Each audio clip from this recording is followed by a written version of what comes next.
আজ বানাবো সুজি দিয়ে বিস্কুটের রেসিপি। তার জন্য একটা বোলের মধ্যে একটা ডিম, হাফ বাটি চিনির গুঁড়ো দিয়ে খুব ভালোভাবে ফেটিয়ে নেব। তার মধ্যে দিয়ে দিলাম 1 বাটি সুজি ও স্বাদ মতো লবণ দিয়ে খুব ভালোভাবে মেখে নিলাম। তার মধ্যে দিয়ে দিলাম 3 চামচ ময়দা, 1 প্যাকেট গুঁড়ো দুধ দিয়ে খুব ভালোভাবে একটা ডো তৈরি করে নেব।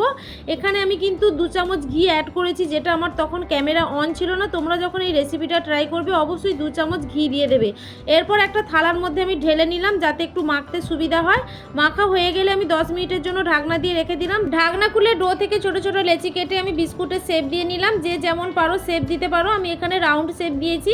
তারপর একটা কাঁটা চামচের পেছন দিক দিয়ে লম্বা লম্বা করে একটু দাগ করে দিলাম যাতে বিস্কুটটা দেখতে সুন্দর লাগে। এরপর গরম তেলের মধ্যে আমি পরপর বিস্কুটগুলো দিয়ে দেবো। বিস্কুটটা ভাজার সময় গ্যাসের ফ্লেমটা একদম লো রাখতে হবে, না হলে বিস্কুটের দু সাইডটা লাল লাল করে ভাজা হলেও ভেতরটা কাঁচা থেকে যাবে। লো ফ্লেমে 10 থেকে 12 মিনিট ধরে বিস্কুটটা ভাজতে হবে। রেডি হয়ে গেল সুজি দিয়ে বিস্কুটের রেসিপি। তোমাদের কেমন লাগলো অবশ্যই কমেন্ট করে জানিও।